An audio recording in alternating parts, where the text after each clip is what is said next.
కొడుక్కి ఆపదొచ్చి తనకి ఆరోగ్యంగా ఉన్నా సరే వెంటనే కళ్ళంబట నీళ్లు పెట్టుకుని నా కొడుక్కి అయ్యో ఆపదొచ్చిందని ఒక్కనాడు తన దగ్గరికి రాని వాడి దగ్గరికి తాను పరిగెడతాడు. తండ్రికి ఈ లక్షణం ఉంటుంది, కొడుకు సంతోషంగా ఉండాలని కోరుకుంటాడు. ఇది తండ్రి అయినటువంటి శంకరుడు ఎందు చూపిస్తున్నారు పోతన గారు.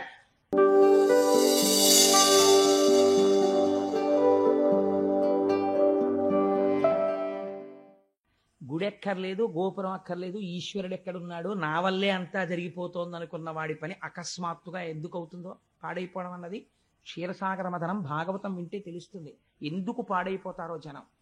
అందుకని ఇచ్చేయండి అయితే తలకాయలు వాళ్ళకి, మనం తోక దగ్గరికి వెళ్ళిపోదాం అన్నాడు. వీళ్ళు అదే స్వామి వాళ్ళేమో తలకాయలు అడిగితే మీరు అలా ఇచ్చేస్తారు, అలా ఇవ్వకండి అని అనలేదు. ఒరే స్వామి తోక పట్టుకుందాం అంటున్నారు, పదండ్రా తోక పట్టుకుందాం, తోక దగ్గరికి పోయారు. ఇది వీళ్ళని అమృతం తాగేట్టు చేస్తోంది, ఇది వీళ్ళని నశించిపోయేటట్టు చేస్తోంది. సరే, మందర పర్వతానికి చుట్టారు పావుని. చుట్టి ఇది జాగ్రత్తగా మందర పర్వతాన్ని వహించాలి కదా ఇప్పుడు వాసుకి. అందుకని అందరూ కలిసి జాగ్రత్తగా క్షీరసాగరంలోకి దాన్ని దింపారు. దింపి ఇప్పుడు దాన్ని ఇలా ఇలా తిప్పాలి. ఆ పర్వతాన్ని తిప్పేటప్పుడు చిత్రం ఏమిటంటే అది కిందకి జారిపోకుండా వేరొక పట్టు లేదు దానికి. ఇది మీరు బాగా గుర్తుపెట్టుకోవాలి. ఇంకొక తాడేసి ఏం కర్రకట్టి లేదు, అలా ఉందంతే పర్వతం. వాసుకే పట్టుకుంటాడు. అలాగా పట్టుకుని ఉండగా ఇటువైపు వాళ్ళు స్థిరమైన స్థానాలు ఉండవు. మీరు ఒకసారి మానసికంగా ఆలోచించాలి క్షీరసాగర మథనాన్ని. ఇటువైపు వాళ్ళు లాగుతుంటే ఇటువైపు వాళ్ళు ఇటు పరిగెత్తాలి, మళ్ళీ వీళ్ళు ఇక్కడ వరకు వీళ్ళు ఆగిపోతాయి, మళ్ళీ ఇటువైపు వాళ్ళు పరిగెడితే ఇటువైపు వాళ్ళు ఇటు పరిగెత్తాలి. ఇలా పరిగెడుతూ ఆ పరిగెత్తేటప్పుడు వాసుకి ఇబ్బంది రాకుండా పరిగెత్తాలి. అంతేకాని వీళ్ళ అహంకారాల కోసం పోటీల కోసం పరిగెత్తారనుకోండి, వాసుకి పట్టు వదిలేసి జారిపోతుంది మందర పర్వతం. ఎప్పుడు అహంకారం ఈ ఉభయ పక్షాల్లో వచ్చిందో ఫలితమేమి, మందర పర్వతం పాలసముద్రంలో పడిపోతుంది. కాబట్టి అది పట్టుకోలేని స్థితి వస్తుంది. కాబట్టి ఇప్పుడు ఏం చేశారు, మొదట బాగానే మొదలెట్టి పర్వతాన్ని తీసుకెళ్లారు, అందులో పెట్టారు. పట్టుకోండి పట్టుకోండి అన్నారు. ఇటు పట్టుకున్నారు, పట్టుకోండి అన్నారు. పట్టుకున్నారా మొదలెట్టండి. మీరా మేమే మేము వచ్చేస్తున్నాం అన్నారు. మీరు అటు పరిగెత్తండి అన్నారు. ఇట్నుంచి ఇటు పరిగెత్తారు. మీరు భాగవతంలో చూడాలండి, గిర గిర గిర గిర గిర గిర ఇటు తిరిగిద్దిట, బుగ బుగ బుగ బుగ బుగ పాలసముద్రం లేచిందిట. మరి తిప్పితే ఊరుకుంటుంది పాలసముద్రం. చర్ చెస్ అని చప్పుడు వస్తోందిట. నురగలు లేచాయిట, తుంపర్లు లేచాయిట, కెరటాలు లేచాయిట. బెగ్గురు పక్షులు, పావులు, తాబేళ్లు, చేపలు, మొసళ్ళు ఎగిరెగిరి పడిపోతున్నాయిట. కొన్ని చచ్చిపోతున్నాయిట. పాలసముద్రం తిరుగుతోందేమో, చప్పుడు వచ్చేస్తోంది విపరీతంగా.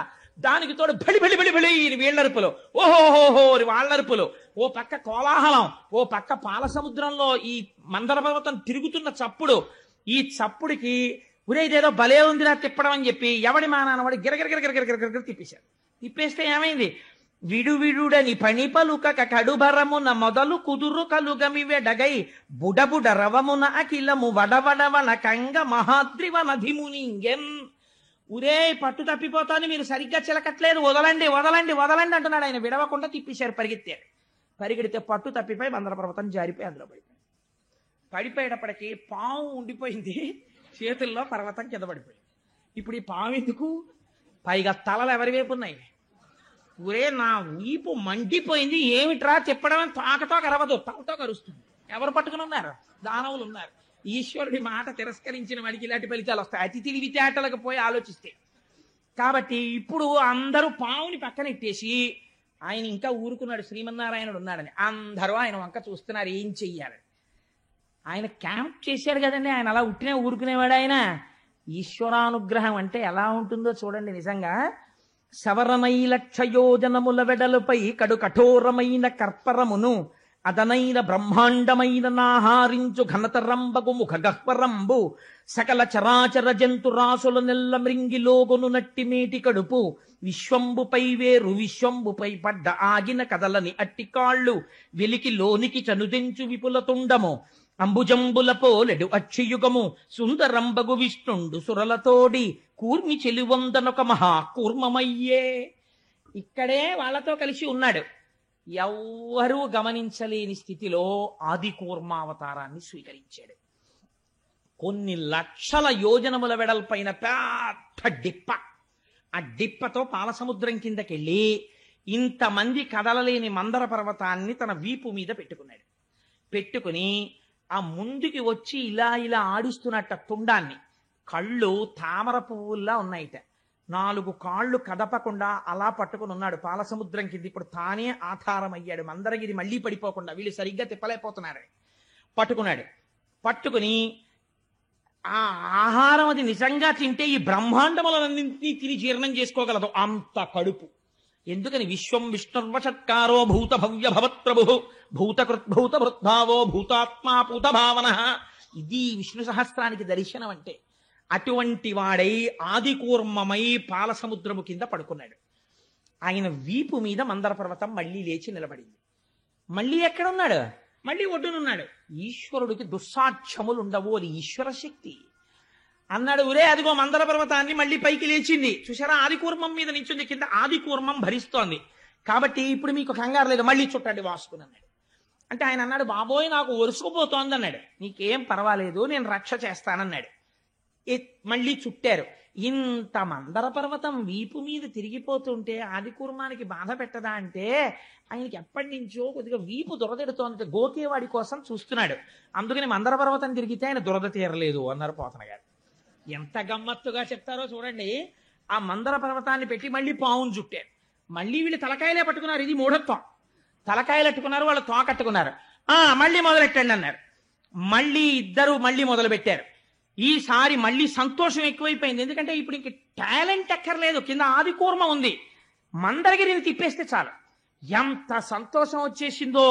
వచ్చేసి పెద్ద పెద్ద అరుపులు మొదలెట్టారు. తిప్పండి అంటే భుజాలు తరుచుకుంటున్నారు, పేర్లు చెప్పుకుంటున్నారు, బిరుదులు చెప్పుకుంటున్నారు. ఇటువైపు బలి చక్రవర్తి ఉన్నాడు, ఇటువైపు విరోచనుడు పుట్టబోతున్నాడు, మేము ప్రహ్లాదుడి వంశంలో వాళ్ళం అంటున్నారు. పేర్లు చెప్తున్నారు, పెద్ద చప్పుళ్ళు చేస్తున్నారు, అల్లర్లు చేస్తున్నారు, పరిగెడుతున్నారు. ఇటు వాళ్ళు ఇటు పరిగెడుతున్నారు, అటు వాళ్ళు అటు పరిగెడుతున్నారు. ఇటు పరుగు అటు పరుగు, ఇటు పరుగు అటు పరుగు. భూమి అదిరిపోతోంది. ఈ పాల సముద్రాన్ని చిలికేస్తుంటే మొత్తం సముద్రం అంతా పైకి లేస్తోంది, కింద పడుతున్నాయి కెరటాలు.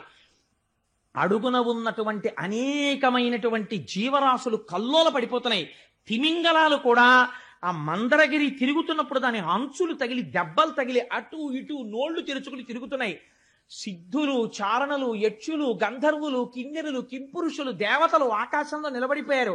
ఏమాశ్చర్యం, వాసుకుని తాడుగా పట్టుకుని శ్రీమన్నారాయణుడు కూడా చిలుకుతున్నాడు అని ఆకాశం అంతా నిలబడి చూస్తున్నారు. ఏమిటని? ఈ చప్పుడు ఎంత దూరం వచ్చిందో తెలుసా అండి? ఒక్కొక్క ఫ్యాక్టరీలో ఒక్కొక్కసారి వచ్చిన శబ్దానికి ఊరు ఉలిక్కి పడిపోతుందే. అలా ఈ మందర పర్వతం తిరుగుతుంటే ఆ పాలవెల్లి లోపల అప్పటికప్పటికి మందరాగము తిరిగన్ చప్పుడు నిండెన జాండము చప్పెడిదే మధుని చెవులు చిందరగొనియన్. ఎక్కడో సత్యలోకంలో భావసమాధిలో ఉన్నాడు చతుర్ముఖ బ్రహ్మగారు. ఈ చప్పుడు ఆయన చెవుల్లో పడి ఆయన బహిర్ముఖుడయ్యాడు. కమండలం పట్టుకుని సత్యలోకంలోంచి బయటికి వచ్చాడు. ఏమిట్రా ఈ అల్లరి, ఏమిటి చప్పుడు అన్నాడు. స్వామి ఆశ్చర్యం, పాలసముద్రం చిలుకుతున్నారు చూడండి, నారాయణుడు కూడా ఉన్నారన్నారు. ఆయన కూడా పైనుంచి కిందకి చూస్తున్నారు. పాలసముద్రం చిలుకుతుంటే హోరెత్తిపోతోంది. చిత్రం ఏమిటో తెలుసా అండి? చిలికేసేటప్పుడు ఎంత సరదాగా ఉందో. ఇంతకు ముందు ఎప్పుడు చెయ్యని పని కదా, ఇలా పరిగెత్తడం, అలా పరిగెత్తడం, ఈ పావట్టుకు తిప్పేస్తుండడం. కింద ఆదికూర్మ ఉంది, వీళ్ళకి తెలియట్లేదు, తిరిగేస్తోంది మందర పర్వతం. మంచి సంతోషంగా పరిగెడుతున్నారు. ఈ తిప్పడంలో ఆలోల జలధి లోపల నాలోన విడచి సురల బర్రపన్ గీలా కోలాహలమున హాలాహల విషము పుట్టె అవనీనాథ. ఆయన చెప్పేశాడు, హాలాహలం ముందు పుట్టుకొచ్చింది, అమృతం రాలేదు. అది ఒక్కసారి పాలసముద్రం మించి పైకి లేచింది. ప్రళయకాలంలో పుట్టే అగ్నిహోత్రం ఎలా ఉందో అలా ఉంది, వెంట తరుగుతోంది. ఈ దేవతలు, రాక్షసులు వాసుకుని వదిలిపెట్టేశారు. చతుర్ముఖ బ్రహ్మగారు సత్యలోకంలో ఉన్నవాడు, ఆయన కూడా పరుగు మొదలెట్టాడు. ఆయన శ్రీమన్నారాయణుడు రక్షించడం కోసం వాళ్ళతోనే ఉన్నాడండి పరమాత్మ. అందరూ కలిసి పరిగెత్తారు. ఎక్కడికి పరిగెత్తాలి? ఇప్పుడు ఎవరు రక్షిస్తాడు? పర్వతాలు కాలిపోతున్నాయి, గుహలు కాలిపోతున్నాయి, మనుషులు కాలిపోతున్నారు, సిద్ధుల విమానాలు కింద పడిపోతున్నాయి, లోకాలన్నీ అగ్నిహోత్రం ప్రబలిపోతోంది, అరణ్యములు దహించుకుపోతున్నాయి, ప్రాణులు మాడిపోతున్నారు. శని కైలాసముజొచ్చి శంకరుడి వాసద్వారముంజేరి ఈశుని దవ్వారికు లడ్డుపడ్డ తలమంచుందొచ్చి కుయ్యో ముర్రో విను మాలింపుము చిత్తగింపుము దయన్ వీక్షింపు మంచంబుజానన ముఖ్యల్కని రక్తరక్షణ కళ సంరంభునిన్ శంభునిన్ అంటారు పోతన గారు. పరిగెత్తి పరిగెత్తి కైలాస పర్వతం మీద ఉన్నటువంటి పరమశివుని యొక్క అంతఃపురం దగ్గరికి వెళ్ళి దవ్వారికు లడ్డు పడ్డా. ఏమిటి ఇంతమంది పరిగెత్తుకొచ్చి లోపలికి వెళ్ళిపోతున్నారు, వెళ్ళకూడదని శూలాలు అడ్డెట్టారు. ఉండమయ్యా బాబు, వెనకాల హాలాహలం తరుగుకొచ్చేస్తోందని ఆ శూలాలు తోసేసి లోపలికి వెళ్ళి ఇంకా లోపల గదిలోకి వెళ్ళకూడదని అక్కడే నిలబడి కుయ్యో ముర్రో విను మాలింపుము చిత్తగింపుము దయన్ వీక్షింపుమం చంబుజానన ముఖ్యల్. పోతన గారు లైవ్ టెలికాస్ట్ అండి, ఘంటం పరిగెడుతోంది కానీ ఇక్కడ దర్శనం చేస్తూ ఆ ఘంటం వెళ్ళిపోతోంది, ఆంధ్రీకరణ. అలాంటప్పుడు అయా మహానుభావ సాంబ సదాశివ శంభో మహాదేవ ఇలాంటి స్తోత్రాలు చేయరు. ఓయమ్మో వచ్చేస్తోంది అగ్నిహోత్రం, బాబోయ్ స్వామి రండే రండే అంటారు. అందుని కుయ్యో ముర్రో తెలుగు మాటలు యథాతథంగా వేశారు పోతన గారు. విను మాలింపుము చిత్తగింపుము దయన్ వీక్షింపుమన్ చంబుజానన ముఖ్యల్. బ్రహ్మాది దేవతలు అరుస్తున్నారు బయట. నిలబడుతుంటే పార్వతీ సహితుడై లోపలున్నాడు స్వామి. విన్నాడు, అయ్యో ఏదో ఆపదొచ్చినట్లుంది పార్వతి అని గబగబగబగబా బయటకు వచ్చేసాడు స్వామి. వాళ్ళు వచ్చేసారు. ఇప్పుడు కూర్చోండి లోపల నుంచి కుర్చీలు పట్టరా, చాలా మంది వచ్చేసారు. లేకపోతే అలా సప్లై ఆఫీస్కి వెళ్ళి 4 కుర్చీలు ఎట్రా, లేకపోతే నా తపశ్శక్తితో 4 మంటపాలు నిర్మిస్తాను అందరూ. ముందు వాళ్ళందరూ ఇలా చెమటలు తుడిచేసుకుని బాబాయ్ స్వామి వచ్చారు చెప్పండి అన్నారు. ఏమొచ్చిందిరా మీ అందరికీ, ఏమైంది అన్నాడు స్వామి. అంటే వీళ్ళకి మాత్రం ఇంకా లౌకిక బుద్ధి పోలేదు. ఎంత తెలివితేటలుగా మాట్లాడతారో చూడండి. స్వామి పాలసముద్రం చిలికాం, ఎప్పుడు బతికుండిపోదామని, అందులోంచి హాలాహలం వచ్చింది, మీరు బుచ్చేసుకోండి అంటే కోపడతాడేమోనని. మరి ఆయన అంటే మాటలేంటి, జగత పితరౌ వందే పార్వతీ పరమేశ్వరౌ, మొత్తం విశ్వానికి తండ్రి. అందుకని ఆయన దగ్గరికి వెళ్ళి భూతేశ భూతాత్మ భూతభావన రూప దేవ మహాదేవ దేవవంద్య, ఈ లోకములకెల్ల ఈశ్వరుండవు నీవు, బంధమోక్షములకు ప్రభుడవీవు, శక్తియుతుడవీవు, శబ్ద యోనివీవు, జగదంతరత్నవీవు, ప్రాణమరయ అఖిలమునకును. అందుకని స్వామీను అటువంటి వాడివి. అగ్నిముఖంబు పరాపరాత్మకమాత్మ కాలంబుగతి రత్నగర్భపదము శ్వశనంబు నీ యూర్పు రసన జలేషుండు, దిశలు కర్ణంబులు దివము నాభి సూర్యుండు కన్నులు, శుక్లంబు సలిలంబు జఠరంబు జలధులు చెదలు శిరము, సర్వౌషధులు రోమచయము, శల్యంబులద్రులు మానసమృతకరుండు, ఛందములు ధాతువులు ధర్మ సమితి హృదయము, ఆస్య పంచకముపనిషద ఆహ్వయంబు అయిన నీరూపు సదసత్వమై శివాఖ్యయై స్వయం జ్యోతియ్యొప్పు ఆజ్యమగుచు. సమస్త బ్రహ్మాండములను ఈశ్వర స్వరూపంగా చెప్పేశారు. ఈశ్వర, ఈ విశ్వమంతా నిండి నిబిడీకృతమైనటువంటి వాడివి నువ్వే, నువ్వు తండ్రివి. మేము చెయ్యకూడనటువంటి పని ఒకటి చేశాం. భుజశక్తి, ఒంటికి తీట ఉంది కదా అని ఎవరిని ముందు ప్రార్థన చేసి మొదలు పెట్టాలో, ఇంట్లో ఏదైనా ఒక మంచి కార్యం చేస్తుంటే ఒక సంప్రదాయం ఉంటుంది. ముందు తన తల్లిదండ్రులకు నమస్కారం చేసి, అందుకే బట్టలు పెట్టి పీటల మీద కూర్చుంటారు. ఆ జగత పితరౌ వందే పార్వతీ పరమేశ్వరౌ వాళ్ళకి నమస్కరించలేదు, నేర్పాలి పాఠం అనుకున్నాడు స్వామి వీళ్ళకి. అందుకని ఏమైంది, ఇప్పుడు వెళ్ళి చెప్తున్నారు భుజశక్తిని. వెళ్ళి ఆ మందర పర్వతాన్ని పెట్టి చిలికితే అమృతం రాలేదు, హాలాహలంబు జనించే, ఏరి కలంఘమై భవనంబు కోలాహలంబు చేసి చిచ్చు లాగమంగుని, ప్రాణి సందోహమున్ బ్రతికింపవేదయ దొంగిలింపకనీశ్వర. స్వామి హాలాహలం బుట్టి లోకాల్ని కాల్చేస్తోంది, అది నువ్వు ఏమనుకోకు, ఇలా అన్నామని నువ్వు బుచ్చేసుకో స్వామి అన్నారు. అని పైగా ఓ మాట చెప్పారు, 3 లోకములకు 3 కాలములకు 3 మూర్తులకు మూలమగుచు. నువ్వే భూత భవిష్యత్ వర్తమాన కాలముల రూపంలో ఉంటావు, నువ్వే బ్రహ్మ విష్ణు మహేశ్వర రూపంలో ఉంటావు, నువ్వే సృష్టికర్త స్థితికర్త ప్రళయకర్త రూపంలో ఉంటావు. అందుకని 3ంటికి ఆధారమైనటువంటి మూల పురుషుడు కనుక ఈశ్వర నువ్వు పుచ్చేసుకో. లంపటము నివారింపను సంపద కృప చేయ, జయము సంపాదింపన్ చంపెడి వారి వధింపను సోంపారగ నీక చెల్లు సోమార్థధరా. ఈశ్వర లంపటము నివారింపను, జ్ఞానం కలగాలంటే మనంత మనకి కలదు, శివానుగ్రహం ఉండాలి, ఉంటేనే లంపటం తొలగుతుంది. లంపటము నివారింపను సంపద కృప చేయ, జ్ఞానం ఇస్తాడు కాబట్టి ఐశ్వర్యం ఇవ్వడనుకుంటారు చాలా మంది. ఐశ్వర్యమునకు అసలైనటువంటి స్థానమేది? మీకు నేను ఒక పరమ యథార్థం చెప్పనండి, శివ పూజ. లక్ష్మీ కటాక్షం ఎక్కడి నుంచి వస్తుందంటే శివ పూజలోంచే వస్తుంది. మారేడు దళాన్ని శివలింగం మీద పడితే వెనకాల ఉన్నటువంటి ఈన శివలింగానికి తగిలిందా, వెంటనే ఐశ్వర్యం వచ్చేస్తుంది. మారేడు దళం బోర్లా పడిందా, జ్ఞానం వస్తుంది. రెండూ కూడా ఫలితాలని ఇచ్చేస్తాయి. అందుకే శంకరుడి దగ్గరికి వెళ్ళి మారేడు దళంతో చేసేటప్పుడు కొన్ని నామాలు చెప్తారు. ఓం నిధన పతయే నమః, ఓం నిధనపతాంతికాయ నమః, ఓం ఊర్ధ్వాయ నమః, ఓం ఊర్ధ్వలింగాయ నమః, ఓం హిరణ్యాయ నమః, ఓం హిరణ్యలింగాయ నమః, ఓం దివ్యాయ నమః, ఓం దివ్యలింగాయ నమః అంటూ ఆ దళాలు వేస్తారు. త్రిదళం త్రిగుణాకారం త్రినేత్రం త్రియాయుధం త్రియన్మ పాప సంహారం ఏకబిల్వం శివార్పణం అంటూను. అందుకని వాళ్ళిప్పుడు మారేడు దళాలతో పూజ చేసేస్తున్నారు మూడింకి గురించి చెప్తూ. అందుకని మూడు మూర్తులకును మూడు లోకములకు మూడు కాలములకు మూలమగుచు భేదమగుచు తుదిక భేదమయ్యొప్పారు బ్రహ్మమనగ నీవే పాలనయన. నీ అనుగ్రహం లేనంత కాలం మనిషి ఎంతసేపు నేను విష్ణు భక్తుడని శివుణ్ణి ద్వేషించడమో, శివభక్తుడని విష్ణువుని ద్వేషించడమో చేస్తాడు. ఎప్పుడు శివానుగ్రహం కలుగుతుందో అప్పుడు ఉన్నవి మూడు లేవు, ఒక్కటే ఉంది, మూడుగా కనపడుతోందని జ్ఞానం వస్తుంది. అందుకని పాలనయనా, మూడవ కన్నున్నవాడా నువ్వు ఆ జ్ఞానం ఇవ్వాలి. ఈశ్వర నువ్వు మాత్రమే మమ్మల్ని రక్షించాలి, ఈ హాలాహలాన్ని నువ్వు పుచ్చుకో అన్నారు. అందుకని శంకరుణ్ణి లోకములకు తండ్రి అని పిలిచారు. తండ్రికి ఒక లక్షణం ఉంటుంది. కొడుకు ఐశ్వర్యం ఉన్నప్పుడు తండ్రి గుర్తు రాకపోవచ్చు కొడుక్కి, కానీ తండ్రికి కొడుకు ఎప్పుడు జ్ఞాపకం ఉంటాడో తెలుసా అండి? కొడుకు సుఖపడితే తండ్రి తాను సుఖపడకపోయినా ఆనందిస్తాడు.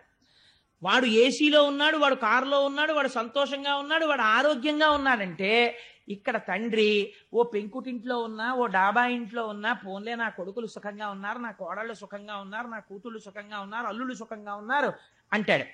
కొడుక్కి ఆపదొచ్చి తనకి ఆరోగ్యంగా ఉన్నా సరే వెంటనే కళ్ళంబట నీళ్లు పెట్టుకుని నా కొడుక్కి అయ్యో ఆపదొచ్చిందని ఒక్కనాడు తన దగ్గరికి రాని వాడి దగ్గరికి తాను పరిగెడతాడు. తండ్రికి ఈ లక్షణం ఉంటుంది, కొడుకు సంతోషంగా ఉండాలని కోరుకుంటాడు. ఇది తండ్రి అయినటువంటి శంకరుడు ఎందుకు చూపిస్తున్నారు పోతన గారు. ఎవరికీ అక్కర్లేని హాలాహలాన్ని శంకరుడు గుచ్చుకుంటే మరి ఆయనకి రాదండి ప్రమాదం. ఇప్పుడు ఆయనకి ప్రమాదం వస్తే బాధపడే వాళ్ళు ప్రపంచం మొత్తం మీద ఎవరు కనపడుతున్నారు చెప్పండి నాకు? ఒక్క పార్వతీదేవే కనపడుతోంది. మిగిలిన వాళ్ళందరూ అయ్యా మీరు బుక్ చేసుకోండి, మీరు బుక్ చేసుకోండి, మీరు బుక్ చేసుకోండి అనేవాళ్లే. నాన్నగారు మీరు విఆర్ఎస్ పెట్టేసేయండి, నాన్నగారు మీరు ఎలాగో అలా విఆర్ఎస్ పెట్టేస్తే కొంత వస్తుంది కదా, ఆ డబ్బులు పట్టుకుని నేను అమెరికా వెళ్ళిపోతాను, అమెరికా వెళ్ళిపోయి సెటిల్ అయిపోయిన తర్వాత నెలకి 3 లక్షలు వచ్చేస్తుంది నాకు, ఒక్క 5 ఏళ్ళు చేశానా నాన్నగారండి మీకు పాలరాతి భవనం కట్టేస్తాను, 5 కార్లు కొంటానంటాడు. ఎవరు నమ్మాడు? తండ్రిని కొడుకులును కోడళ్ళు ఇలా అడుగుతుంటే అమ్మో ఈయన వృద్ధాప్యం ఎలా విడుతుందో ఏమిటో అని బెంగ పెట్టుకుని ఇది వింటూ ఉండేది భార్య ఒక్కతే. ఈ నిర్ణయం చెప్పేటప్పుడు ఆయన మాత్రం ఆవిడ దగ్గరికి వెళ్ళి ఏమే ఇలా అడుగుతున్నారు చైనా అన్న మాట అడుగుతాడు ఆవిడ్ని. లోకమంతా ఒకలా ఉన్నా తన భార్యతో భర్త ఎలా ఉండాలో, ఎలా ఉంటే తల్లిదండ్రులు అనిపించుకుంటారో చూపిస్తున్నారు పోతన గారు. నేనండే మా ఆవిడికేం చెప్పను, నేనే చేస్తాను అన్నీని అన్నవాడు ధూర్తుడు. భార్యకి చెప్పాలి, అది గౌరవం. నీ జీవిత భాగస్వామి, నీ ఆత్మ, నీ ఊపిరి. తెలిసి తెలియని వాళ్ళు మగవాడు ఏదో గొప్పవాడైపోయాడు, ఆడది తక్కువైపోయింది అంటారు, కానీ ధర్మశాస్త్రాలు ఎక్కడ అలా మాట్లాడలేదు. ఎక్కడ మాట్లాడినా భార్యకి పెద్దపీట వేసి మాట్లాడాయి. ఆయన ఎవరికి చెప్పాడో తెలుసా అండి? వీళ్ళందరూ వచ్చి ఆయన అడిగితే, సరే అబ్బాయి నేను ఆలోచిస్తాను, మరి అది కొంచెం వేడిగా ఉంటుందా, తాగితే ఏమైనా ప్రమాదం వస్తే మీరు ఏమైనా చేసి పెడతారా, అప్పుడు ఇంద్రుడికి అశ్వమేధ యాగం చేసినట్టు మళ్ళీ నాకు ఏమైనా చేస్తారా, మీతో పాటు అశ్విని దేవతలు వచ్చారా, గబుక్కుని ఇమీడియట్ సర్జన్ ఉన్నాడా, ఇవన్నీ ఆయన ఏం అడగలేదు. ఆయన ఎవరితో మాట్లాడో తెలుసండి? పార్వతీదేవి దగ్గరికి వెళ్ళాడు. వెడితే అమ్మవారు చిరునవ్వులు చిందిస్తూ తాంబూలం వేసుకుని కూర్చుంటుంది. ఇంట్లో ఉన్నటువంటి స్త్రీ గృహిణి మధ్యాహ్నం భర్త భోజనం అయిపోయిన తర్వాత తాంబూలం వేసుకు కూర్చుంటే ఆ ఇంటికి ఐశ్వర్యం, సంతానాభివృద్ధి, మహాపతివ్రత లక్షణం. అందుకే పూర్వం అమ్మవారికి తాంబూలం పెట్టి మధ్యాహ్నం అయిన తర్వాత ఆ తాంబూలం తీసుకుని ఆడవాళ్ళు తాంబూలం వేసుకుని తాంబూల చర్వణంతో ఉండేవారు. సరే ఇప్పుడు నేను ఆ తాంబూలం గురించి చెప్పమంటే మహా సంతోషం, అది వేరే విషయం. నేను ఇప్పుడు దాని జోలికి వెళ్ళను అనుకోండి, ఎందుకు వచ్చిన గొడవ, క్షీరసాగర మథనం చెప్పుకుంటే చాలు. అందుకని చెప్పి అమ్మవారు తాంబూలం వేసుకుని ఎంతో సంతోషంగా ఉంది. ఉంటే శంకరుడు ఆవిడ వంక చూసి అన్నాడు, కంటే జగముల దుఃఖము వింటే జల జనిత విషపు వేడిమి ప్రభువయ్యుంటకు ఆర్తుల ఆపద గెంటించుట దాన ఫలము దానం కీర్తి మృగాక్షి. ఈ ఘట్టం విన్నటువంటి వాళ్ళకి కొన్ని కోట్ల జన్మల వరకు 5వ తనం తరిగిపోకుండా కాపాడుతుంది. తెలుసా అండి? అంత గొప్ప ఘట్టం. ఎందుకంటే అమ్మవారి మంగళసూత్రం గురించి వస్తుంది ఇప్పుడు ఈ ఘట్టంలో. అందుచేతనే ఈ ఘట్టాన్ని తేలికగా దాటకుండా పద్యాలు చెప్పే ప్రయత్నం చేస్తున్నాను. కంటే జగముల దుఃఖము వింటే జల జనిత విషపు వేడిమి. చూసావా, నీళ్లలోంచి వేడి పుట్టింది పార్వతి. పిల్లలందరూ ఏడుస్తున్నారు పాపం. ప్రభువయ్యుంటకు ఆర్తల ఆపద గెంటించుట దాన ఫలము దానం కీర్తి మృగాక్షి. ప్రభు అన్నవాడు ఏం చెయ్యాలి? బిడ్డలకి కష్టం వస్తే ఆదుకోవాలి. తండ్రిని నేనుండి ప్రయోజనం ఏమిటి? పిల్లలకు ఆపద వచ్చినప్పుడు రక్షించకపోతే. అందుకని వాళ్ళని రక్షించాలనుకుంటున్నాను పార్వతి. అంటే ఏమిటి దాని ఉద్దేశ్యం? హాలాహలం ముచ్చేసుకుంటానని. అలా అంటే ఆవిడ ఏమైనా వద్దంటుందేమోనని ఇలా నరుక్కొస్తున్నాడు పిల్లల వైపు పెట్టి. ఆవిడెవరు? ఆవిడ ఈ సమస్త బ్రహ్మాండములకు ఆ బ్రహ్మకీట జనని. మాతృత్వం భర్తృత్వాన్ని కూడా తోచేస్తుంది ఒక్కొక్కసారి. పిల్లాడు యొక్క ఆర్తితో కూడినటువంటి ఏడుపు విందనుకోండి అమ్మ, వెంటనే గబగబా వెళ్ళిపోతుంది. అందుకే ఒక నానుడు ఉంటుంది, పెళ్ళైన కొత్తల్లో ఉన్న ప్రేమ పిల్లలు పుట్టాక లేదండి మా ఆవిడకంటుంటారు. పిల్లల మీదకి వెళ్ళిపోతుందంటే ఆ తల్లితనానికి ఉన్న గొప్పతనం అది. అందుకని అమ్మతనాన్ని ఆవిడలోంచి ఉద్భుతం చేస్తున్నాడు శంకరుడు. ఎటువంటి మహాత్యాగండి నా స్వామి. అందుకని అమ్మతో అంటాడు, నువ్వు జగజ్జననివి, పిల్లలు ఏడుస్తున్నారు, తండ్రిని నేను పుచ్చుకోవద్దు పార్వతి, అందుకని పుచ్చేసుకుందాం అనుకుంటున్నాను. పుట్టింటి వైపు నుంచి నెరుక్కొచ్చాడు. హరిమది ఆనందించిన హరినాక్షి జగంబులెల్లయానందించున్ హరియును జగములు మెచ్చక కరళము వారించుటొప్పుగా కమలదలాక్షి. మీ అన్నయ్య ఉన్నాడు కదా శ్రీ మహావిష్ణువు, నారాయణ నారాయణి. రేపు లక్ష్మీ కళ్యాణం విందురుగాని అందరూ వచ్చి ఆయన్ని దెప్పి పొడుస్తారు. నల్లగా ఉన్నాడు, పెద్ద పెళ్లి కొడుకు వచ్చాడు, బొల్లిగద్దనికి వచ్చి ఇంత గొప్పవాడిని పెద్ద వనమాల వేసుకుంటానంటాడు. లక్ష్మీదేవిని చూసేటప్పటికి ఇలా బుర్ర వచ్చేసాడు, జీలకర్ర బెల్లం పెట్టమని అన్నారు. అప్పుడు ఆయన ఆదుకుని మాట్లాడింది ఎవరో తెలుసా అండి? రేపు ద్విపద చెప్తాను, మీరు తెల్లబోదురు కానీ వింటే నిజంగాను. ఆయన పోలికలతో ఉన్న నల్లటి పిల్ల ఎవరో తెలుసా అండి? పార్వతీదేవి. నారాయణి, మా అమ్మే, అందుకే నల్లగా ఉంటుంది పార్వతీదేవి. ఆవిడ వచ్చి నారాయణుణ్ణి ఎంత వెనకేసుకొచ్చిందో మీకేం తెలుసు. నలుపు గొప్పతనం ఎంతో అని అసలు ఆ నలుపు గురించి మాట్లాడుతుంది. నల్లగా ఉన్న వాళ్ళందరికీ అభయమే.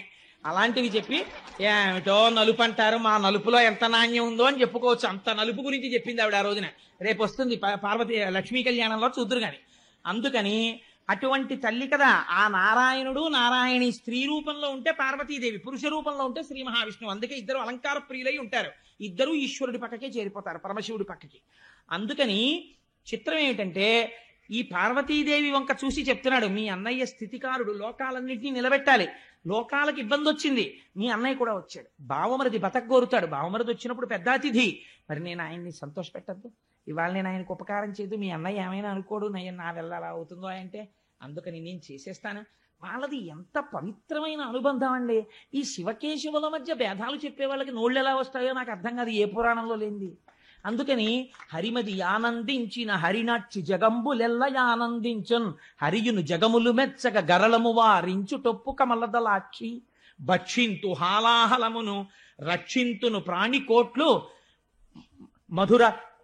నేను తినేటప్పుడు ఎలా తింటానో తెలుసా? రక్షింతు ప్రాణికోట్లను భక్షింతును హాలాహలము మధుర పలరసము క్రియన్. వీక్షింపుము నేవు నేడు అని నేను ఇప్పుడు ఒక చిన్న ద్రాక్ష పండు తినేసినట్టు తినేస్తాను పార్వతి ఈ హాలాహలాన్ని. దానివల్ల నాకేమైనా ఇబ్బంది వస్తుంది అనుకుంటున్నావేమో, ఏం భయం లేదు. నువ్వు అలా చూస్తుంది. ఎలా తింటానో తెలుసా? తినేటప్పుడు పండు నోట్లో పడేసుకుంటాను. రక్షింతు ప్రాణికోట్లను, ఈ ప్రాణికోట్లన్నింటినీ రక్షిస్తాను. ఇదొక దివ్యమైన లీల, నా లీల. ఈ లీల చూసి మనసులో అనుభవించిన వాడికి రక్షణ. అందుకని నాకు ఇప్పుడు కొత్త బిరుదునామం వస్తుంది. నువ్వేం చేస్తావో తెలుసా? హాయిగా అలా కూర్చుని వీక్షింపుము నీవు నేడు వికచాబ్జముఖి. ఇంత మాత్రం వెంగటికోక మా ఆయనకి ఏమవుతుందోనని అని చక్కగా సంతోషంగా అలా చూడు, నేను ఎలా తినేస్తానో చూద్దుగలిగి అన్నాడు. అంటే ఆవిడంది, సరే నీకు ఎలా ఇష్టమైతే అలా చేయండి. భార్యలు సాధారణంగా ఓ మాట అంటుంటారు, వాళ్ళకి కొంచెం ఇష్టం లేని పని ఏమో అనుకున్న దాన్ని చేయడానికి ఈయన పెద్ద పునాది వేస్తాడు. వేసి ఈసరి అంటే నాకు నోటికి గబుక్కుని వచ్చేస్తుంది, ఏదో ఇలా చేస్తే మనకి చాలా మంచిది, చక్కగా ఏమిటి మనుష్యులమై పుట్టి చక్కగా మనం చేసిన తర్వాత ఓ పుణ్యకార్యం చెయ్యాలి కదా, ఏం పర్వాలేదు, అంతగా అయితే వచ్చే నెల జీతంలోనో ఎక్కడో మనం దాచుకుందాం ఓ 1000 రూపాయలు, ఈ నెల ఇలా ఖర్చు పెట్టేస్తే బాగుంటుందని నేను అనుకుంటున్నాను, మళ్ళీ కాలము దేశము అన్నీ కలిసి వస్తాయా అని ఇన్ని చెప్తే ఆవిడ ఏమంటుంది, ఓహో వీడికి అటువైపు ఉంది, అందుకని ఇంత ప్రణాళిక చెప్పాడు మనకు అనుకుని, మీకు ఎలా ఇష్టమైతే అలా చేయండి అంటుంది కదండి. అలాగే అంది పార్వతీదేవి, మీకు ఎలా ఇష్టమైతే అలా చేయండి అంటే. కళ్ళు తిరిగి కింద పడిపోయిన వాడు పరీక్షిత్. ఏమయ్యా లోకమంతా హలాహలం పుచ్చుకోమంది, ఎంత మంచం మీదున్న మొగుడైనా పెళ్ళం ఏమంటుంది? నా పసుపు కుంకాలు నిలబడితే చాలంటుంది, కానీ ఆయనకో 4 మాత్రలు వేసి లాగే అవతల పారేద్దరు అంద కదా. అలాంటిది ఆయన థమ్సప్ పుచ్చుకుంటున్నాడా, కోకోకోలా పుచ్చుకుంటున్నాడా, హాలాహలం పుచ్చుకుంటున్నాడు. ఆవిడ చూస్తే లోకములకంతటికి పెద్ద ఇల్లాలు, పెద్దింటమ్మ అని పేరు. పసుపు కుంకాలకి సంబంధించిన విషయం భర్తని హాలాహలం పుచ్చుకోమని ఎలా ఒప్పుకుందయ్యా పార్వతీదేవి అన్నాడు. అంటే పోతన గారు, వ్యాస భగవానుడు వీళ్ళందరూ పరవశించి చెప్పుకున్న పద్యం మీకు చెప్పాను కదా. పోతన గారు ఏదైనా గొప్పది చెప్పవలసి వస్తే చిన్న పద్యంలో చెప్తారు. పోతన గారు అన్నారు, పార్వతీదేవి శంకరుణ్ణి హాలాహలం పుచ్చేసుకో అని ఎందుకు అనగలిగిందో తెలుసా? మృంగెడివాడు విభుండని మృంగెడిది యుగరళ మనియు మేలని ప్రజకున్ మింగమని సర్వమంగళ మంగళ సూత్రము నెంతమది నమ్మినదో. ఆవిడ శంకరుడు విషం తాగుతున్నాడని తెలుసు, విషం తాగితే ప్రమాదమని తెలుసు, తాగుతున్నవాడు తన భర్తని తెలుసు, అయినా తాగమంది. ఎందుకంతో తెలుసా? ఆవిడ సర్వమంగళ, ఆవిడ సర్వమంగళ అయి ఆవిడ మెడలో మంగళసూత్రం ఉండగా శంకరుడికి ఇబ్బంది ఎందుకు వస్తుందయా? తాగేయమంది. తన మెడలో ఉన్న మంగళసూత్రమును సర్వమంగళ అన్న దేవత ఉన్నది. అందుకే స్త్రీ నిద్రలేస్తే పక్కన ఉన్న భర్త పాదములకు నమస్కరించరు, లేవగానే ముంద తాళిబొట్టు తీసి నమస్కరిస్తారు. అలా నమస్కరించగలిగినటువంటి స్త్రీల వలన ఈ దేశానికి ప్రపంచవ్యాప్తంగా గౌరవం వచ్చింది. లేకపోతే ఎక్కడుందండి ఇటువంటి స్త్రీ జాతి వేరొక దేశంలో? ఇవాళ కలిసి ఉంటే కలిసి ఉండడం, పప్పు మాడిపోయిందంటే విడాకులు ఇచ్చి వెళ్ళిపోవడమే. కానీ ఎంత ధూర్తుడైనా లేవగానే ఇలా కళ్ళకద్దుకొని అమ్మా సర్వమంగళ, నన్ను కొట్టిన గాడిది కొడుకు కూడా ఇలాగే బతికుండాలని కోరుతుంది ఆ స్త్రీ. ఇది స్త్రీ జాతి ఔన్నత్యం ఈ దేశంలో. దీని గురించి తక్కువ చేసి మాట్లాడటం ఎప్పుడూ చేయలేదు పురాణాల్లో. కాబట్టి మంగళసూత్రము నెంతమది నమ్మినదో, శంకరుడి జీవనమునకు హేతు పార్వతీదేవి మెడలో మంగళసూత్రం అని తీర్పిచ్చారు పోతన గారు. మా శంకరాచార్య స్వామి అయితే సౌందర్యలహరిలో ఇంకో అడుగు ముందుకేసి సుధామప్యాస్వాద్య ప్రతిభయజరా మృత్యుహరిణీం విపద్యంతే విశ్వే విధిశతమఖముఖాత్యాది విశద కరాళం యక్షేళం కబలతవ తక్కాల కలనా నశంభోస్తన్మూలం తవజనని తాటంక మహిమా అన్నారు. అమ్మా ఆనాడు శంకరుడు ఏమిటో వెళ్ళాడు, హాలాహలం మింగేశాడని తెలియక వీళ్ళందరూ చెప్పుకుంటారు. ఆయన గొప్పే ఉందమ్మా, అలా మింగేశాడంటే కారణం నీ చెవులకు పెట్టుకున్న తాటంకాలమ్మా అన్నారు. ఆడదాని సౌభాగ్య వస్తువుల్లో చెవులకు పెట్టుకునేటటువంటి ఆభరణాలు ఒకటి. ఎట్టి పరిస్థితులలో భర్తకి చెవికి ఆభరణం లేకుండా కనపడకూడదు స్త్రీ. ఏ కారణం చేతనైనా తాటంకములను తీయవలసి వస్తే ఏవి పడితే అవి చెవిలో పెట్టుకుని ఉండడానికి వీలు లేదు. అది గండకాలమైతే భర్తకి తీసుకొచ్చేస్తుంది మృత్యువుని. ఏవి పెట్టుకోవాలి? 4 తాటాకులు తెప్పించుకుని చీల్చుకుని, అందుకే అమ్మవారికి సౌభాగ్యదాయిని అని పేరు. ప్రపంచంలో 8 ఉన్నాయి సౌభాగ్య వస్తువులు. వీటిని కాలితో తంతే లక్ష్మీదేవి వెళ్ళిపోతుంది. అందులో ఉప్పు ఒకటి. అందుకే ఉప్పొద్దు అని కానీ ఉప్పు తగ్గిందని కానీ భోజనం దగ్గర అనరు. భోజనం అయిపోయిన తర్వాత చెప్తారు ఉప్పు తగ్గిందని. అందుకే ఉప్పు తగ్గిందని ఉప్పు లేదని అనకూడదు కాబట్టి ఉప్పు చివర వేసి వదిలేస్తారు తప్పించి. ఉప్పు అంత మంగళ వస్తువు తెలుసా అండి. అందుచేత ఉప్పు, పెరుగు, అనుములు, తాటి చెట్టు ఇలా కొన్ని ఉన్నాయి. ఆ తాటాకు ఎందు అమ్మవారి తత్వం ఉంటుంది, సౌభాగ్య వస్తువు. అందుకే తాటంక మహిమ అంటారు. అసలు అప్పుడప్పుడు చెవులో తాటాకు పెట్టుకుంటూ ఉండాలి. పూర్వం తాటాకే పెట్టుకునేవారట, అందుకే తాటంక మహిమ అంటారు. తాళి అన్నది కూడా తాళ. పూర్వం తాటాకు కట్టించేవారు మంగళసూత్రంలో. నాకు అప్పుడప్పుడు కోరిక అనిపిస్తుంటుంది, ఉన్నది ఒక్కతే కూతురు కదా, కొడుకును. అందుకని నా కూతురు పెళ్లికి వీలైతే మగ పెళ్లి వారు అంగీకరిస్తే మంగళసూత్రంలో తాటాకు కూడా కట్టిద్దాం అనుకుంటుంటాను. తవజని తాళ తాళ కదా, అది కదా సౌభాగ్య వస్తువు అని. అందుచేత ఆ తాటి ఆకు ముక్క చెవిలో పెట్టుకుని ఆభరణాన్ని తీయాలి తప్ప అలా ఎప్పుడు పడితే అప్పుడు చెవికి ఉన్న ఆభరణం తీయకూడదు. ఒకవేళ తీసినా భర్తకి కనపడకూడదు. ఆ చెవికి ఆభరణాలు లేనప్పుడు చెప్పాలి, ఏమంటే మీరు కాసేపు నన్ను చూడకూడదు అని చెప్పాలి. చెప్పి మళ్ళీ ఆభరణం కడుక్కుని మళ్ళీ పెట్టుకున్నాక భర్తని చూడాలి. ఈలోగా గబుక్కుని ఎవరైనా చూస్తారేమో అని తాటాకు పెట్టుకుని ఉండాలి. చెవి ఆభరణానికి మన ధర్మశాస్త్రంలో అంత గొప్ప స్థానం ఉంది. అది భర్త ప్రాణాల్ని నిలబెడుతుంది చెవి తాటంకం. సరే, అందుచేత అమ్మా మంగళసూత్రము నెంతమది నమ్మినదో, ఆ తల్లి మంగళసూత్ర మహాత్యమయ్యా. తన చుట్టంచుర సంఘముల్ జయ జయధ్వానంబులన్ బొబ్బిడన్ ఘనగంభీరవంబుతో శివుడు లోకద్రోహి హుంపోకు రమ్మని కింగేల తమల్చి కూర్చి కటిగానంకించి జంబూపలంబున సర్వంకశమున్ మహావిషము నాహారించి హేలాగతిన్. దేవతలందరూ జయ జయధ్వానాలు చేస్తుంటే శంభో శంకర హర హర మహాదేవ అని అరుస్తుంటే సింహాసనం దిగి ఎదురొచ్చి, ఎక్కడికి పోతావే హలాహలమా రా అని ఆయన ఎదురెళ్ళి దాన్ని పట్టుకుని చేతిలో పట్టుకుని నలిపి ఉండ చేసి నేరేడు పండంత చేసి గభాల నోట్లో పడేసుకుని మింగేశాడు. మింగేస్తే మరి ఆయనకి ఏమైపోలేదా అని అనుమానం వస్తుందేమో అని వెంటనే పోతన గారు చెప్పారు. కదలంబారవు పాప పేరు వడలన్ ఘర్మాంబు జాలంబు పుట్టదు నేత్రంబులు నెర్రబారవు నిజ జూటాచంద్రుడున్ కందడున్ వదలాంభోజము వాడదా విషమును ఆహ్వానించుచో డాయుచో పదిలంబై కడిచేయుచో దిగుచుచో భక్షించుచో మింగుచోన్. ఎదురెళ్ళినప్పుడు కాని, పట్టుకున్నప్పుడు కాని, ముద్ద చేసినప్పుడు కాని, నోట్లో పెట్టుకున్నప్పుడు కాని, మింగినప్పుడు కాని వేడి చేసి ఓ పొక్కు పుట్టలేదు ఆయన ఒంటి మీద. ఇంత చల్లటి చంద్రుడు కందిపోలేదు. పిల్లపాములు ఆయన ఉంగరాల కింద పెట్టుకుంటాడు, చుట్టుకుంటాడు. ఓ పిల్లపాము వేడిగా ఉందని పక్కకి జారిపోలేదు. అలా నవ్వుతూ కూర్చున్నాయి. ఆయనకి ఒంటి మీద ఓ పొక్కెక్కలేదు, ఓ వేడి చేయలేదు. అలా చల్లటి చూపులతో అలాగే ఉన్నాడు. శంకరుడి పాదములను నమ్ముకున్నవాడు కూడా హాలాహలం లాంటి కష్టం వచ్చినా అలాగే ఉంటాడు చల్లగా. నా స్వామి పాదములు పట్టి ఉన్నాడు కాబట్టి వాడికి బెంగ ఉండదు. అందుచేత కానీ హరుడుగళమునందు హాలాహలము పెట్ట కప్పు కలిగి త్వరని కడుపు నొప్పి అని సాధురక్షణం సజ్జనులకు నిన్న భూషణంబు కాదే భూవరేంద్ర అంటారు పోతన గారు. ఆయన నోట్లో పెట్టుకుని మింగుదాం అనుకున్నట్ట. ఇక్కడ దాకా వెళ్ళింది కంఠంలోకి. ఉదరము లోకంబులకును సదనంబకు టెరిగి చటుల విషాగ్నిన్ కుదురుకొనే కంఠబిలమున పదిలంబుగా నిలిపే సూక్ష్మఫల రసము క్రియన్. తీరా మింగేద్దాం అనుకుంటే అయ్యో కడుపు నిండా అధోలోకాలున్నాయి, పైన ఊర్ధ్వలోకాలున్నాయి. మింగేస్తే అధోలోకాలు కాలిపోతాయని మింగలేదుట. కక్కితే ఊర్ధ్వలోకాలు పోతాయి. పైకి వదలలేదు, కిందకి వదలలేదు. ఈ కంఠంలో పెట్టుకున్నట్టే. పెట్టుకుంటేట చాలా సంతోషించింది. ఎవరోట తెలుసా అండి? పార్వతీదేవి. ఎందుకోట తెలుసా? భాగవతంలో లేదు కానీ నేను కలిపి చెప్తున్నాను. శంకరుడు మహాజ్ఞాని, తెల్లగా మెరిసిపోతుంటాడు. అసలు ప్రపంచంలో అందం ఎవరిదో తెలుసా అండి? శంకరుడిది. లింగ పురాణంలో చెప్తారు శివుడి అందం అంటే ఎలా ఉంటుందో.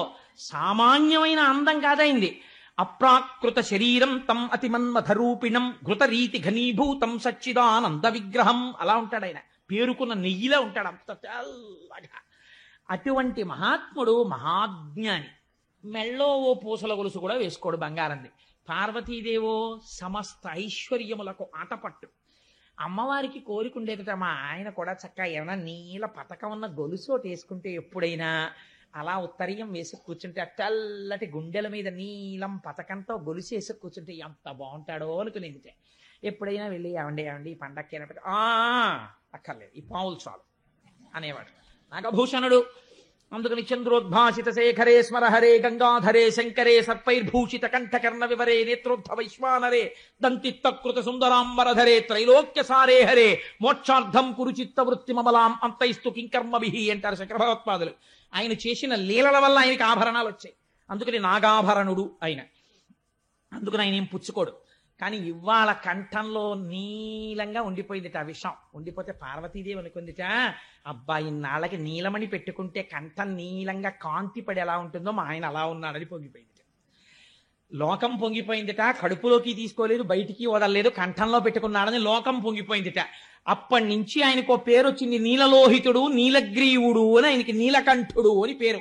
నీలకంఠ అని పిలిస్తే చాలట, ఓహో ఎవడో నేను చేసినటువంటి లీల స్మరించి పిలుస్తున్నాడని పొంగిపోతాట. అందుకే హాలాహల భక్షణ కథ హేలాగతి విన్న వ్రాయనెలమిపటింపన్ వ్యాళానల వృశ్చికముల పాడైచట రెట్టి జనులు భయ విరహితులై. 3 ప్రమాదములు హాలాహల భక్షణం విన్న వాళ్ళకి జరగవు. ఏమిటో తెలుసా అండి? హాలాహల భక్షణం కథ విన్న వాళ్ళకి పాము కరవదు. హాలాహల భక్షణం కథని నమ్మిన వాళ్ళకి తేలు కుట్టదు. మీకు నేను ఆశ్చర్యకరమైన విషయం చెప్పనా? నేను ఒకసారి హాలాహల భక్షణం చదువుకుని ఓ 4 రోజులు పోయిన తర్వాత మా ఆవిడ భోజనానికి పిలిస్తే ఈ హాలాహల భక్షణం వింటే తేలు కుట్టదన్నారు కదా అని ఏదో ఆలోచిస్తూ మా పెద్దాపురంలో మా మామగారి ఇళ్లలో తేళ్లు ఎక్కువ ఉండేవి. నన్ను ఎప్పుడు తేలు కుట్టలేదు ఈశ్వరానుగ్రహం వల్ల. అందుకని ఎప్పుడన్నా కుట్టేస్తుందేమో అని భయం నాకు. అందులో ఓ రోజు పైన చిడత ఇలా వేస్తూ ఏమిటే అని ఇలా అన్నాను. అని ఇలా చూసేటప్పటికి కరెక్ట్గా గడి ఇలా తిప్పడానికి చెయ్యి ఇలా తిరిగింది, తేలు కొండి ఇలా కొట్టింది. ఈ వేలు ఇలా దాటిపోయింది, కొండి తగిలింది. అంటే ఈ వేలు మీద తగలవలసింది, అంత గురి చూసి కొట్టినా కొండి తగలలేదు, ఆగిపోయింది. మీకు ఆశ్చర్యకరమైన సంఘటన చెప్పనండి. హాలాహల భక్షణమే నన్ను రక్షించిందేమో. నేను సామర్లకోటలో ఉద్యోగం చేసే రోజుల్లో ఒకసారి స్కూటర్ హెడ్ లైట్ వేయడం మర్చిపోయి వచ్చేసాను. వచ్చేస్తే పెద్ద నల్ల త్రాసు తిరుగుతుండేది, రోడ్డుకు అడ్డంగా పడుతుంది. నా వెనక కూర్చున్న ఆయన చూసి ఏమన్నా పాము తిరుగుతున్నట్టుందండి అన్నాడు. టక్కన లైట్ వేసాను. లైట్ వేస్తే ఎదురుగుండా పాము. నా ప్రమేయం లేకుండా బ్రేక్ తొక్కేసింది కాలు, స్కూటర్ ఆగిపోయింది. స్కూటర్కు దరిద్రం ఉంటుంది, కాలు తీస్తే బ్రేక్ మించి ఎడంకాలు ఎత్తి స్కూటర్ మీద పెట్టుకుని ఉండడానికి ఉండదు, ఎందుకంటే ఓ కాలు కింద పెట్టి ఉండాలి. ఇలా ఉన్న పాము ఇలా వెనక్కి వచ్చింది తల. అప్పటికి దాని తోకటి ఉంది పొదల్లోకి, ఇలా పడగెత్తింది హెడ్లైట్ కాంతిలో. నిజంగా నాకు ఇప్పటికీ మనస్సులో ఉంటుంది ఆ పడగ. మెరిసిపోతూ నాలుకలు రెండు ఇలా బయటికి వస్తూ ఎర్రగా ఇలా ఇలా ఇలా ఇలా తిప్పింది తల. అక్కడే ఉంది నా పాదం, ఎడం పాదం కింద. అది ఆ రోజు కొట్టాలనుకుంటే ఒక్క క్షణం బండి టక్ టక్ టక్ టక్ టక్ టక్ టక్ టక్లాడుతూ చిమ్మ చీకట్లో అలా నిలబడి ఉన్నాను. వెనకాల ఆయన గుండెలు ఆగిపోయి రెండు కాళ్ళు పైకెత్తేసుకుని ఆయన కూర్చున్నాడు. అది ఇలా ఇలా చూసి ఏమనుకుందో, వీడిని నేను చంపకూడదు అనుకుందో ఏమో, తలొంచుకుని మళ్ళీ ఇటు తిరిగి పొదలోకి వెళ్ళిపోయింది. అది వెళ్ళిపోవడానికి 1/2 నిమిషం టైం పట్టిందని అంత శరీరం. ఆనాడు పాము కరవకుండా నన్ను రక్షించిన వాడు నా స్వామి తప్ప ఎవరు రక్షించగలరు? ఈశ్వరుడు రక్షించాడు. ఆ పూనికతో ఆ భక్తితో చెప్పుకున్నాను తప్ప ఎప్పుడైనా పురాణం చెప్పుకుంటే నేను ఇతర కోరికలతో చెప్పుకోలేదు. అట్లాంటి సంఘటనలే నాకు భగవంతుడి పట్ల కృతజ్ఞతనిపించాయి. కాబట్టి వ్యాలానల వృశ్చికముల పాడైచర రెట్టి జనులు భయ విరహితులై అగ్నిహోత్రంలో కాలిపోయే ప్రమాదాలు రావు. అందుకే ఎప్పుడైనా ప్రమాదాలు ముంచుకొస్తే ఒక మాట చెప్తారు, పోనీ కనీసం చదవడం రాకపోతే ఇలాంటివి హాలాహల భక్షణ కథ. అందుకే ఇలాంటి వాటిని ఏం చేస్తారో తెలుసా అండి, బాగా దీర్ఘంగా చెప్పరు. ఇది ఒక కాగితం పట్టుకుని మీకేమీ రాకపోయినా ఇక్కడ ఉన్నది ఇక్కడ రాసిస్తే చాలు. అగ్నిహోత్రం వలన ప్రమాదం వస్తోందని జాతకంలో ఉంటే ఇది రాస్తే ఏ వేలో కొద్దిగా కాలు వదిలేస్తుంది. అంతంత శక్తులు ఇటువంటి లీలలయందున్నాయి. అది క్షీరసాగర మథనంలో ఆవిష్కరించి వ్యాస భగవానుడు ఫలశ్రుతి చెప్పారు. ఆనాడు స్వామి హాలాహలాన్ని పుచ్చేసుకున్నారు, దేవతలందరూ సంతోషించారు, మళ్ళీ బయలుదేరారు. ఆనందంతో మళ్ళీ పాలసముద్రం దగ్గరికి వెళ్ళిపోయారు.